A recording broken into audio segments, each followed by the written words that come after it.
Hello my dear students and all other viewers, welcome to my YouTube channel। कैसे हैं आप सब? मेरे YouTube चैनल में आपका बहुत बहुत स्वागत है।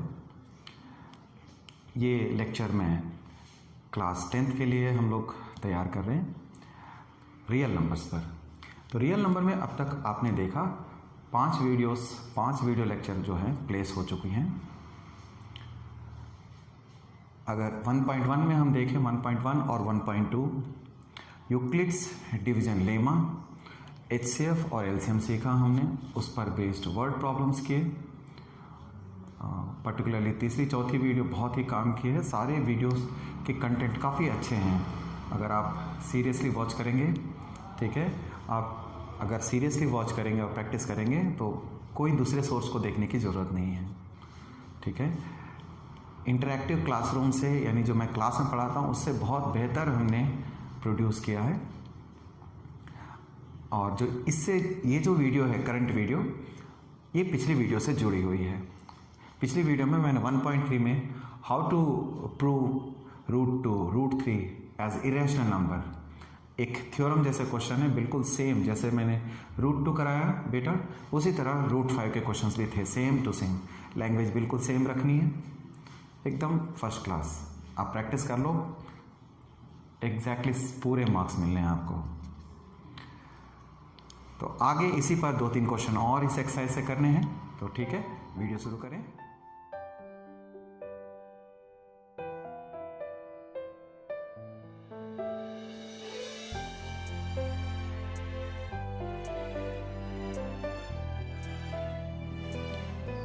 Welcome back. ये क्वेश्चन देखिए एक्सरसाइज 1.3 में, we are right there. Exercise 1.3 in question number 2 we have to prove this 3 + 2 √5 is an irrational number. Earlier we have proved that √5 √2 similarly √2 √11 are irrational number, you can prove them। ठीक है, let us see how to do this kind of question। Oftenly this comes in boards and in your school exams also। Let us see कैसे करना है बेटे। 3 + 2 √5 is irrational number। इस तरह के क्वेश्चनों में आप ये लिख लेंगे, जैसा कि मैं बताता हूं, on contrary let the given number is not is rational. हमने रैशनल मान लिया, लैंग्वेज बिल्कुल उसी तरह से चलेगी जैसे हमने पिछले वीडियोस में बताया आपको।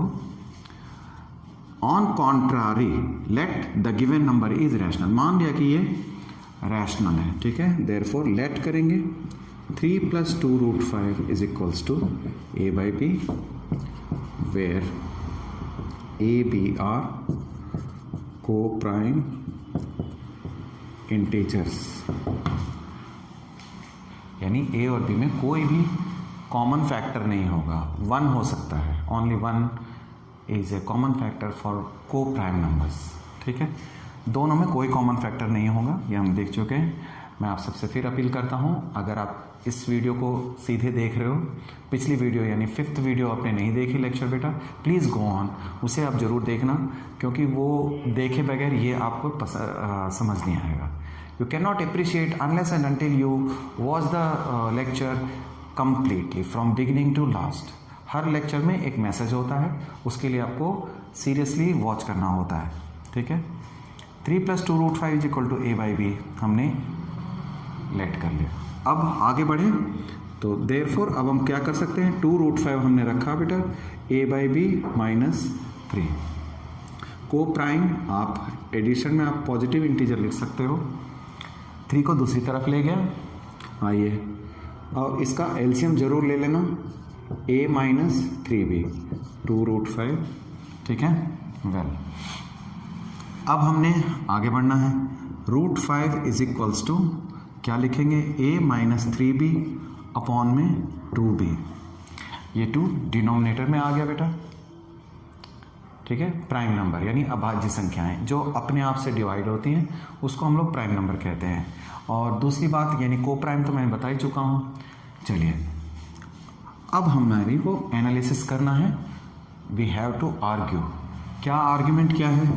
Since A and B are integers, ठीक है, ए और बी इंटीजर है, देयरफॉर ए माइनस 3b, आप जानते हो इंटीजर में प्लस माइनस कोई भी इंटीजर करोगे बेटे तो वो इंटीजर ही रहता है, ठीक है, समझ गए? जैसे b एक इंटीजर है, a एक इंटीजर है, जब ये पूरा सॉल्व होगा तो you will get an integer.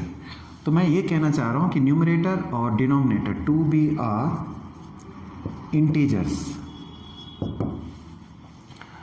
आप ऑफ कोर्स ये चीज़ मेंशन कर सकते हो b 0 नहीं है, a बाई बी आपने जब लेट किया और दोनों को पॉजिटिव इंटीजर कह रहे हो, पॉजिटिव इंटीजर का मतलब none of them are 0। a minus 3b and 2b are integers. जब ये इंटीजर हो गया तो आप जानते हैं ना, नोट में आपको बताता हूँ, नोट का मतलब होता है, ठीक है, तो a माइनस 3b, चलिए नोट नहीं, हम क्वेश्चन ही फॉलो करेंगे। जब ये चीज़ आ गई तो देयरफॉर आप कहिए a माइनस का 3b अपॉन में 2b जो होगा वो एक रैशनल नंबर होगा बेटा, ठीक है। b जो है वो 0 नहीं है, इसलिए 2b जो है वो नॉट इक्वल्स टू 0, ठीक है, 2b जो है वो 0 नहीं है और वो एक इंटीजर है। इस तरह से आपके पास न्यूमरेटर और डिनोमिनेटर दोनों इंटीजर्स होने की वजह से ये पूरा नंबर एक फ्रैक्शन हो गया, यानी p अपॉन में q के फॉर्म में हो गया। जैसे p अपॉन में q के फॉर्म में हो गया तो ये एक रैशनल नंबर हो गया। Whereas that is √5 is equals to, आप देख रहे हो, एक रैशनल नंबर, यानी कि आपने एक रैशनल नंबर प्रूफ किया, ठीक है, बट या इसे एक रैशनल नंबर आपने प्रूफ किया, ये वाली, that is RHS of A is rational number. गौर करना, आपने कहा जो ये स्टेटमेंट है उसका RHS वाला जो पार्ट है वो रैशनल है। Whereas √5 as we know, whereas we know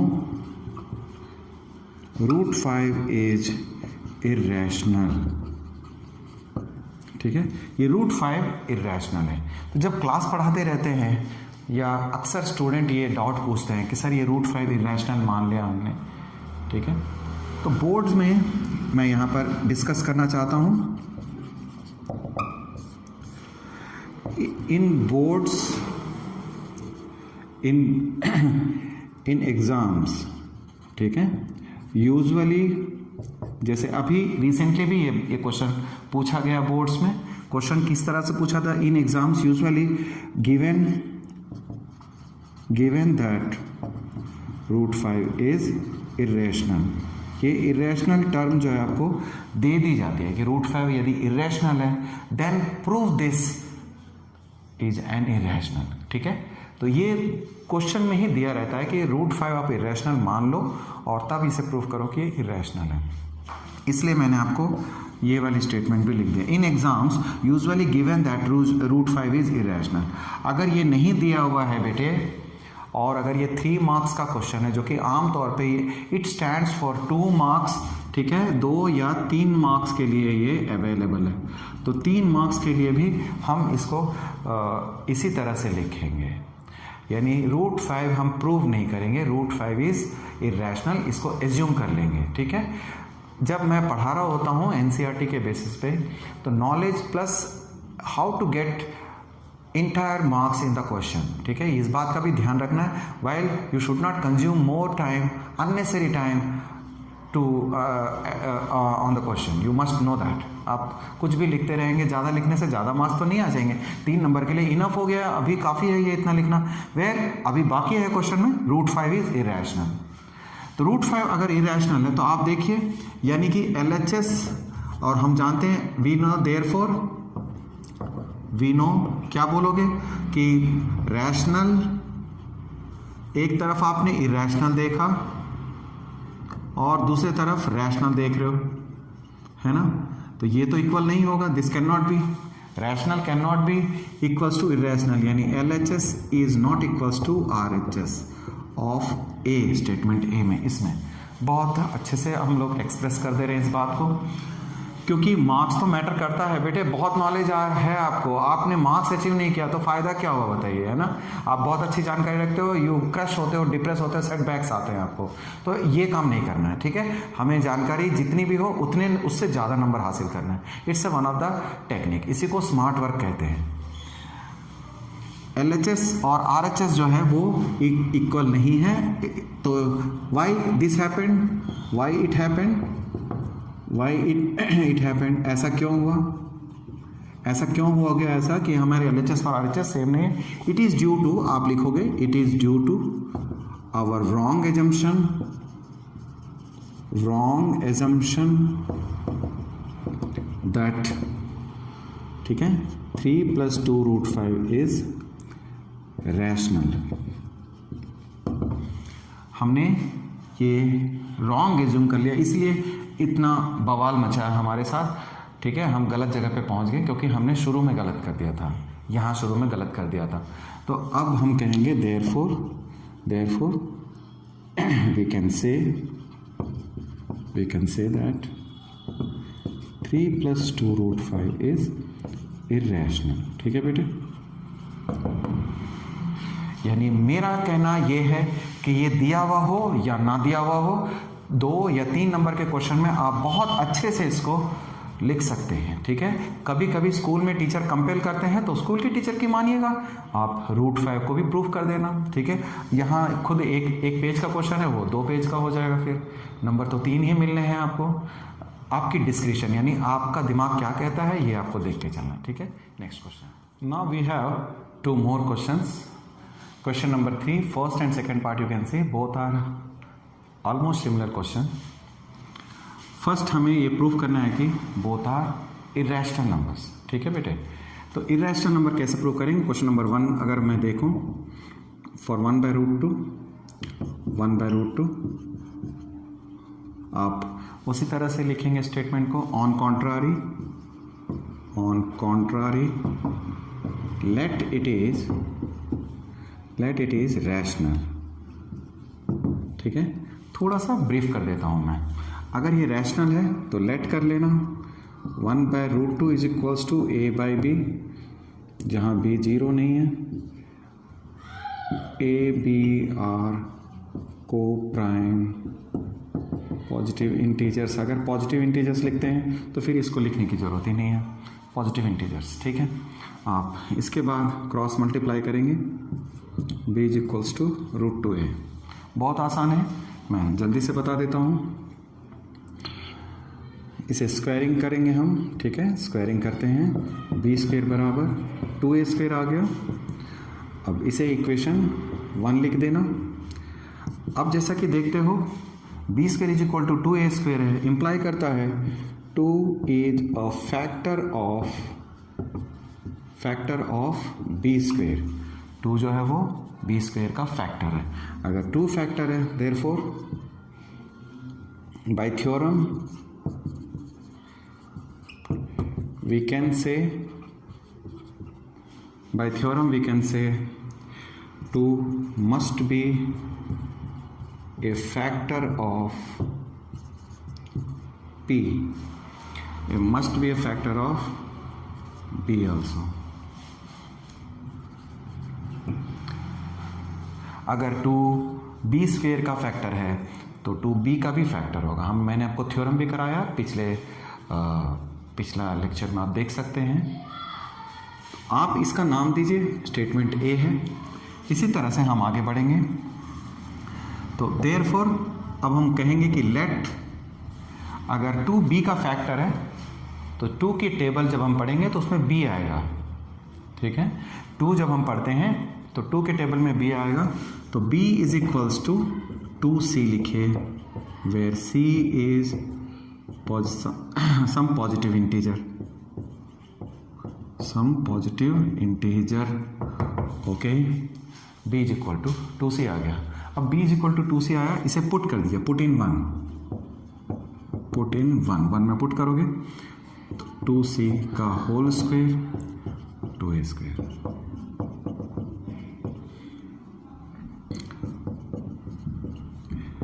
आप यहाँ फिर से वही कंक्लूजन पे पहुँचते हैं, सिमिलर कंक्लूजन इम्प्लाई करता है, ठीक है, 2 डिवाइड्स, ठीक है, ए स्क्वेयर और therefore 2 also divides 2 is factor, आप दोनों लिख सकते हैं, ठीक है, 2 is factor of A square, therefore 2 is also a factor of A. इस तरह ये स्टेटमेंट बी हो गई बेटा। स्टेटमेंट ए और बी से, ठीक है, ए एंड बी से आप कंक्लूड कर पाते हो 2 इज कॉमन फैक्टर, और ये जैसे ही कॉमन फैक्टर आ गया, ठीक है, 2 इज कॉमन फैक्टर आपने बोला, तो इम्प्लाई करता है it contradicts our initial assumption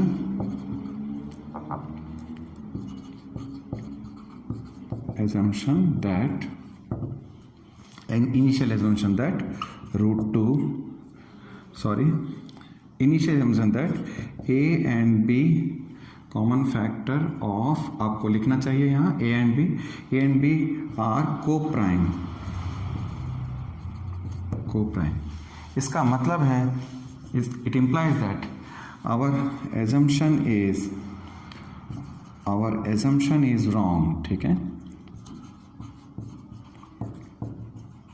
our assumption is wrong, तो आप बोल सकते हो our assumption is wrong, therefore हम कह सकते हैं कि बेटा 1/√2 is irrational। 3 नंबर के लिए तो ये सबसे बढ़िया आंसर हो गया। मैं ये तीसरा क्वेश्चन बिल्कुल सेम टू सेम करा दिया आपको। ये इसलिए ऐसा करा दिया मैंने कि कहीं आपको कम समझ में आया, आप दोबारा सुनोगे, यू विल लर्न मोर, ठीक है। यही तो एक टीचर की कोशिश होती है, किसी न किसी तरह से हर स्टूडेंट को समझ में आ जाए। चलिए मैं इसका सेकंड पार्ट बताऊं आपको, 7√5 के बारे में। 7√5, तो ये भी एक सिंपल क्वेश्चन है। 7√5 के लिए आप लेट कर लीजिए इसे a/b। ऑन कॉन्ट्रारी, मैं शॉर्ट में लिख दूंगा, on contrary let it is rational, ठीक है। तो 7√5 इज इक्वल्स टू a/b लिखोगे, a/b आर को-प्राइम बेटा, √5 इज इक्वल्स टू a/7b हो गया, a/7b। तो आप यहाँ बताना उसे, इसे इक्वेशन 1 कहो, since a b are integers, co-prime integer तुमने कहा है इसे, a and b are integers है, ठीक है, देख रहे हैं आप लोग, a और b इंटीजर्स हैं, therefore a and 7b are also integers, और अगर ये इंटीजर्स हैं देयरफॉर a/7b। बिल्कुल सटीक एक्सप्लेनेशन दोगे। क्यों काटेंगे कोई टीचर, बताइए मार्क्स, आपको मार्क्स देने के लिए तो टीचर इवैल्यूएशन करते हैं, ठीक है। आप लिखते नहीं हो, आपने एक जगह की चीज़ दूसरी जगह लिख दी, ठीक है, आपको चीज़ समझ में नहीं आई, आप ज़बरदस्ती कर रहे हो चीज़ों के साथ, तो टीचर मानने का नहीं। टीचर भी अपने हिसाब से नंबर देते हैं, उनको मेरिट को देखना होता है, ठीक है। आप चीज़ों को समझिए तो अपने आप आपको लिखना भी आ जाएगा, और प्रैक्टिस करने की ज़रूरत है। सभी कहते हैं, तो मैं भी ज़रूर कहूँगा इस बात को, maths is a subject of practice, और एक कॉमन सेंस भी होना चाहिए, ठीक है, और वो प्रैक्टिस करते करते डेवलप हो जाती है बेटे, है ना। a/7b के बारे में क्या कहोगे, इज अ रैशनल नंबर, देखो ये रैशनल नंबर आ गया, बट वी नो, आप बताना कि √5 इज इर्रेशनल, ठीक है। वी नो कह देना, वी नो इरेशनल नंबर कह देना, इसे प्रूफ करने की ज़रूरत नहीं है, ठीक है। और अगर आप प्रूफ करना ही चाहते हो तो फिर उस पूरे को पहले √5 को इरेशनल प्रूफ करना, फिर उसके बाद आप स्टेटमेंट को लिख पाओगे। चलिए, तो a√5 इज इरेशनल हो गया बेटा, तो आप कहना therefore irrational can not be equals to rational, irrational rational के इक्वल कैसे हो जाएगा, यहाँ इरेशनल है और ये रैशनल टर्म्स हैं, तो आप इसी चीज़ को दोबारा लिखोगे। एक कॉन्ट्राडिक्शन आ गया, कॉन्ट्राडिक्शन, ठीक है, इसी कॉन्ट्राडिक्शन का मतलब आमने सामने आ गए स्टेटमेंट्स गलत हो गए। It is due to our wrong assumption,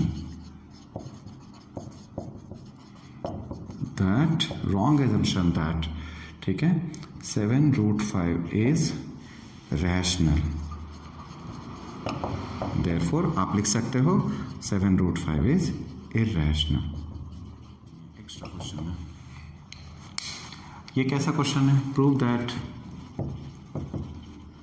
√2 + √3 is irrational, ऐसा पूछा जाता है, ठीक है, सिंपल। करते हैं सॉल्यूशन। ऑन कॉन्ट्रारी, आप कहना on contrary let it is rational.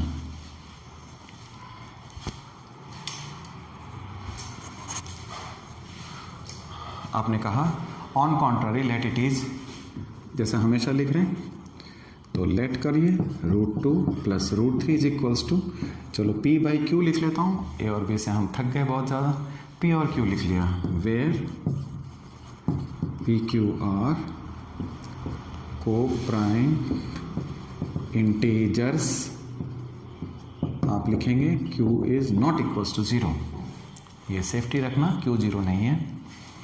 चलिए P और Q को-प्राइम हो गए,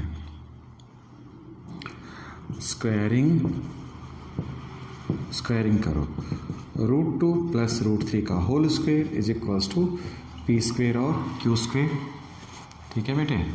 अब A + B का होल स्क्वायर का फॉर्मूला लगा लो यहाँ, A² + B² + 2AB, एग्री, ठीक है। A + B का होल स्क्वायर का फॉर्मूला कैसे लगता है, जैसे अगर मैं आपको बताऊं, A + B का whole square, A² + B² + 2AB, तो यहाँ इसी तरह से √2 का स्क्वायर, √3 का स्क्वायर +2 √2 √3, ये आया हमारे को। √2 का स्क्वायर हमने देखा, ये 2 मिला आपको, और √3 का स्क्वायर 3 देख रहे हैं हम लोग, +2 √6 इज इक्वल्स टू इतना।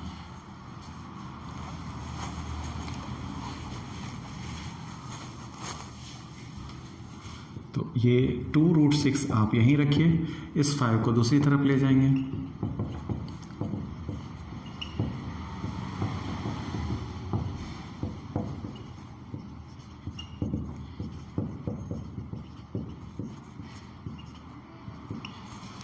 दैट्स वी आर गेटिंग, ये आ गया हमारे पास, ठीक है, √6। अब आपके पास क्या मामला है, आप बताइए, सिंस PQ आर इंटीजर्स, आप अच्छे से एक्सप्लेन करना। 10 में से 9 स्टूडेंट ये एक्सप्लेन नहीं करते हैं, ठीक है, और जब नंबर कट जाते हैं रोते हुए चेहरे लेके आएंगे, सर नंबर कट गए, मैडम ने नंबर काट लिया, सर बिना वजह से नंबर काट लिया, सर ने बिना वजह से नंबर काट लिया सर, ठीक है। नहीं बेटे, बिना वजह से नंबर नहीं काटते हैं, आप जो मेन बातें हैं वो नहीं लिखते हो। मैं 10 में से 9 स्टूडेंट को ये लाइन लिखते हुए नहीं देखता हूँ जब भी मैं कॉपी इवैल्यूएट करूँ, तो ये चीज़ें आपको बताई जाती हैं बार बार कि आप नंबर कहाँ गलतियाँ करते हो, उनसे बचिए, नंबर तो झक मार के आएंगे आपको, ठीक है। P and Q are integers, ये एनालिसिस करना जो मैं अभी बता रहा हूँ आपको, P and Q are integers, therefore P² - 5Q² is also an integer, ये इंटीजर होगा। अच्छा, 2Q² is also an integer. जब ये दोनों चीज़ इंटीजर हो गया तो आप कह सकते हो RHS जो है, यानी RHS जो है P² - 5Q² upon 2Q² is equals to, ये एक रैशनल नंबर हो गया बेटा, और ये रैशनल नंबर हुआ तो आप बताओगे LHS में क्या है, LHS is equals to √6, it is irrational. आपने इसके बारे में बता दिया कि इरेशनल है, दैट्स इट। यानी आप कहोगे कि फ्रॉम वन आपके पास एक तरफ तो इरेशनल है और दूसरी तरफ रैशनल है, तो ये कभी इक्वल तो हो नहीं सकता। LHS और RHS इक्वल नहीं है, और जब ये इक्वल नहीं है तो काम फिनिश हो गए। दिस कंट्राडिक्शन, आप इसको ठीक से लिखें। ये वाली स्टेटमेंट भी बच्चे गलत करते हैं। जो गलतियां होने वाली बात है मैं आपको बता दूं, जोन, रेड जोन, खतरे वाली बात कहाँ है। आप यहाँ अगर गलतियां करते हो बेटे, ये वाली चीज़ें एकदम से नहीं लिखते हैं बच्चे, ठीक है, ये चीज़ें बिल्कुल नहीं लिखते सही। आप इन बातों को ठीक से लिखोगे। और नेक्स्ट ये जो मैं अब लिख रहा हूँ, दिस कंट्राडिक्शन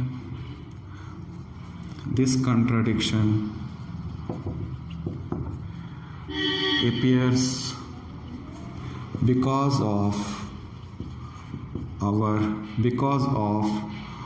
wrong assumption,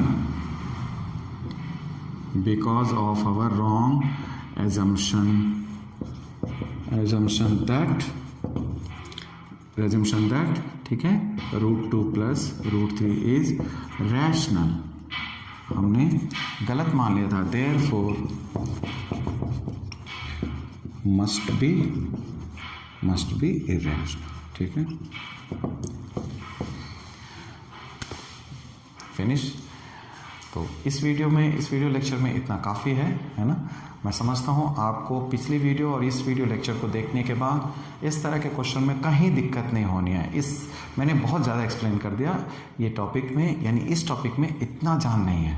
आप 2 क्वेश्चन प्रैक्टिस करो, उसके बाद बिल्कुल छोड़ दिए। 2 क्वेश्चन मगर ढंग से प्रैक्टिस करना। लास्ट एस्पेक्ट में ये कहूँगा, बच्चे इस चीज़ को ठीक से नहीं लिखते हैं। ये 3 बातें अगर ढंग से लिखोगे तो नंबर पूरे मिलने हैं। 3 नंबर का क्वेश्चन होता है, 4 का ये हो नहीं सकता, इसलिए इतना लिखना बहुत अच्छा एक्सप्लेनेशन माना जाता है, ठीक है। अगली वीडियो में फिर मिलते हैं आपसे। टिल देन प्रैक्टिस करते रहिए बेटे, स्टे एट होम, क्योंकि ये लॉकडाउन का पीरियड है। Be healthy. Thank you, all the best.